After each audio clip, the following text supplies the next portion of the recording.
દેવી સાહેબ દુનિયામાં કોઈની દુબળી નથી. સાહેબ ઘોડિયા લઈ લો, મોબાઈલ લઈ લો, મેલડી લઈ લો.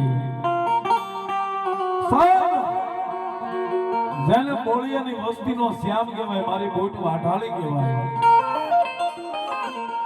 અને લાલભાઈ દુનિયામાં તમામ માતાજીઓએ દીકરા દીધા છે. કોઈની કળ દુબળી નથી. કદાચ 80 વર્ષની ડોસીઓને માતાજીએ દીકરા દીધા. મારી આંગણાના આખાડા વાળી, મારી રોજગાના ફાધર વાળી, એ મારી ફૂટ ભવાની એ તો સાહેબ મલકા વાંચાને નર નાદાનને દીકરો દીધો. દુનિયાની બેલું દીકરીનો તો હવ દીકરા દે, પણ મારી બોટ વાટાળીએ તો સાહેબ નર મરદ મુછાળાનો દીકરો દીધો.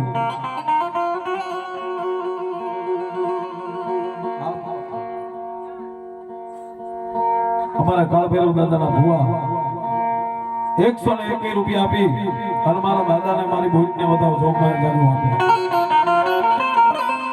સાહેબ ધોળકામાં સાહેબ ગંગવાધેર નામના રાજાનો રાજ હાલે.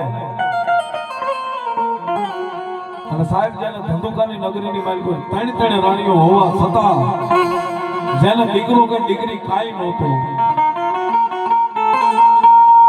ત્યારે કોઈ કાળા માથાના માનવી એવું કીધું કે જા રાજા,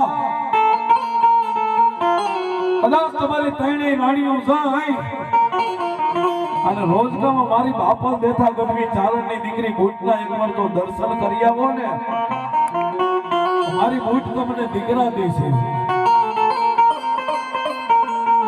વાત કરતા વાર લાગુ સાહેબ, ત્રણેય રાણીઓ બળદ ગાડામાં બેહીને મારી બાપલ દેથાની બુટના દર્શન કરવા આવ્યા ને, ત્યાં તો લાલભાઈ કામરો દેશનો મલકો વાંજો એ દુનિયામાં દેવને જોવા નીકળ્યો તો દેવ ક્યાં બેઠે છે. ત્રણેય રાણીઓના રથને આવતા જોયા ને, રથની આડો ઉભો રહી ગયો અને તેદી એમ કીધું બેનો બેનો તમે કોણ છો અને ક્યાં જાવ છો? તેની ધંધુકાની ધનબેનની રાણીઓએ એટલું કીધું કે સાંભળ વીરા, વીરા અમારો દીકરો કે દીકરી કાંઈ નથી ને. અમે રોજગામાં માતાજી ભૂતના દર્શન કરવા જઈએ છીએ. કામ કે કદાચ જો ભૂતને મીઠી વેળ કેતા મીઠી વાલક આવે ને, અમને ધંધુકાની મહારાણીઓને દીકરા આપે.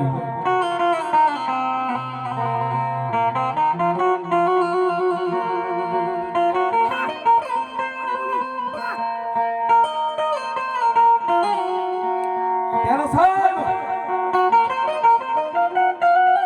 એ વિદ્યાનો ફરાનો મલકો વાંચો એટલું બોલો, મેનું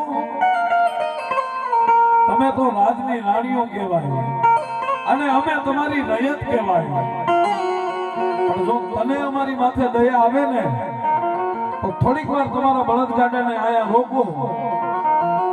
મારા લગ્ન થયા એને 25 વર્ષના વાણા વાગ્યા, મારે દીકરો કે દીકરી કાંઈ નથી.